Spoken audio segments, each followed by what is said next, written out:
Halo adik-adik, hari ini kita akan belajar tentang sistem peredaran darah.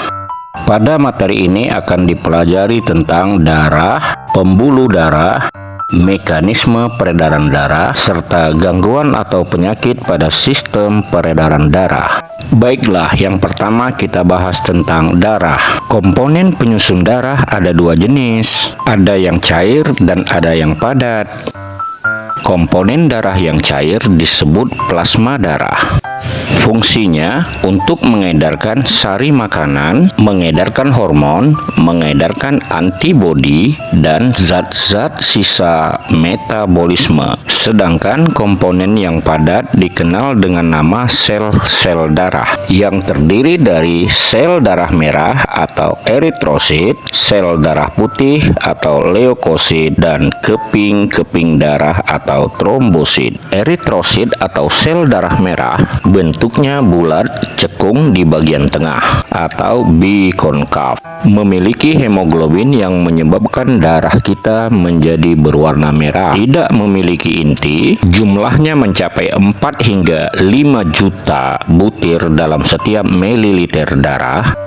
Dibentuk pada sumsum merah tulang dan umurnya hanya 120 hari. Setelah itu akan dihancurkan di hati dan limpa, mengedarkan oksigen dan karbon dioksida ke seluruh tubuh. Leukosit atau sel darah putih bentuknya tidak tetap karena memiliki banyak jenis. Memiliki inti sel, jumlahnya sekitar 8.000 dalam setiap milimeter kubik darah. Dibentuk pada kelenjar limpa dan berfungsi untuk melindungi tubuh dari infeksi kuman. Sedangkan trombosit atau keping darah bentuknya tidak beraturan, tidak memiliki inti sel, jumlahnya sekitar 250.000 dalam setiap milimeter kubik darah. Dibentuk pada sumsum tulang dan fungsinya untuk pembekuan darah atau menutup luka.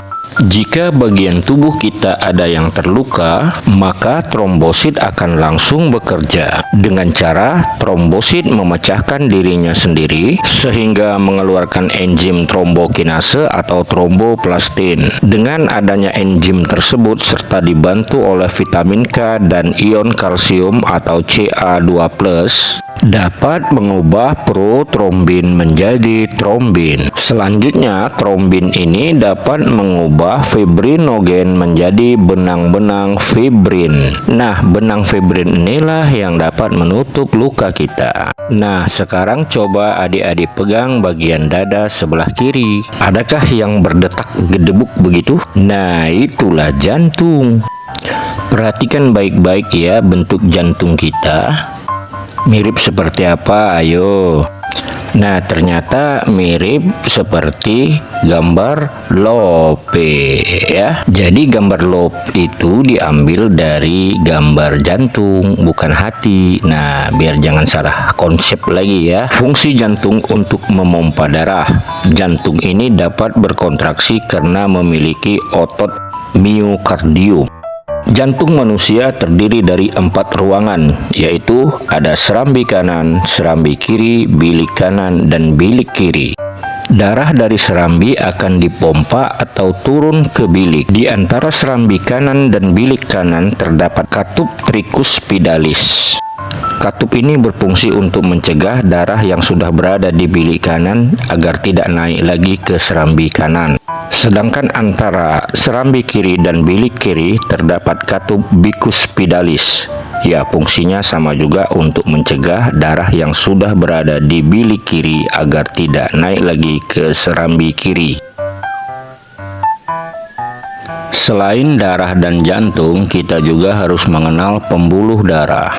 Terdapat 2 jenis pembuluh darah utama dalam tubuh kita, yaitu pembuluh darah nadi atau arteri dan pembuluh darah balik atau vena. Perbedaannya dapat adik-adik lihat pada tabel berikut. Pada pembuluh nadi atau arteri, tempatnya agak tersembunyi di dalam tubuh. Dinding pembuluhnya tebal, kuat, dan elastis. Aliran darahnya meninggalkan jantung. Denyutnya terasa, Katupnya 1 pada pangkal jantung, dan jika terjadi luka maka darah yang keluar akan memancar. Sedangkan vena atau pembuluh balik, tempatnya dekat dengan permukaan tubuh dan tampak kebiru-biruan. Dinding pembuluhnya tipis dan tidak elastis. Aliran darahnya menuju jantung. Denyut tidak terasa. Katupnya banyak terdapat di sepanjang pembuluh. Dan jika terjadi luka, darah tidak memancar. Selain arteri dan vena, terdapat juga pembuluh yang paling kecil, yang merupakan sambungan antara arteri dan vena, namanya pembuluh kapiler. Ada juga yang namanya aorta. Aorta ini merupakan pembuluh arteri yang ukurannya paling besar. Sedangkan arteri yang ukurannya paling kecil disebut dengan arteriol. Untuk pembuluh vena yang ukurannya paling besar disebut dengan vena cava. Dan yang berukuran paling kecil disebut dengan venula. Peredaran darah manusia disebut dengan peredaran darah ganda, karena dalam 1 kali beredar 2 kali melewati jantung, yaitu melalui peredaran darah kecil dan peredaran darah besar. Peredaran darah kecil berlangsung dari jantung ke paru-paru dan kembali lagi ke jantung. Karena alirannya singkat, maka disebut dengan peredaran darah kecil. Sedangkan peredaran darah besar berlangsung dari jantung ke seluruh tubuh dan kembali ke jantung. Untuk lebih spesifiknya, perhatikan skema aliran darah berikut ini. Mula-mula kita lihat peredaran darah kecil. Darah mengalir dari serambi kanan jantung ke bilik kanan jantung. Selanjutnya darah dibawa oleh arteri pulmonalis menuju paru-paru. Kemudian disalurkan lagi oleh vena pulmonalis ke serambi kiri jantung. Sedangkan pada peredaran darah besar, darah akan dipompa dari serambi kiri jantung menuju ke bilik kiri jantung. Kemudian darah akan dibawa oleh pembuluh darah aorta menuju ke seluruh tubuh. Nah, di pertengahan terdapat pembuluh kapiler yang fungsinya sebagai tempat pertukaran oksigen dan karbon dioksida. Dan selanjutnya, darah akan dibawa oleh pembuluh darah vena menuju ke serambi kanan jantung.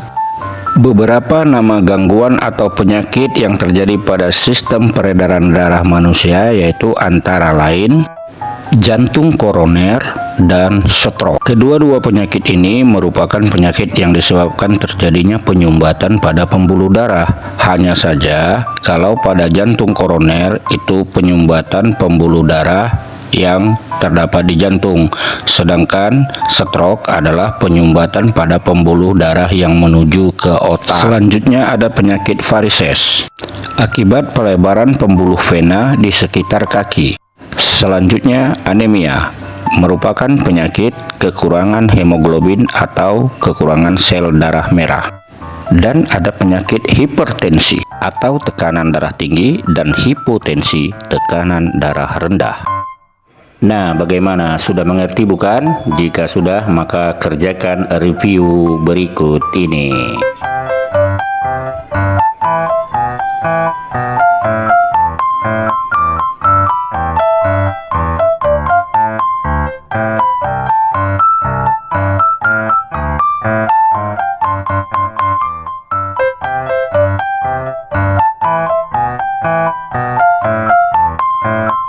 Baiklah adik-adik, sampai di sini dulu video kita kali ini dan jumpa lagi kita pada video-video lainnya. Dadah.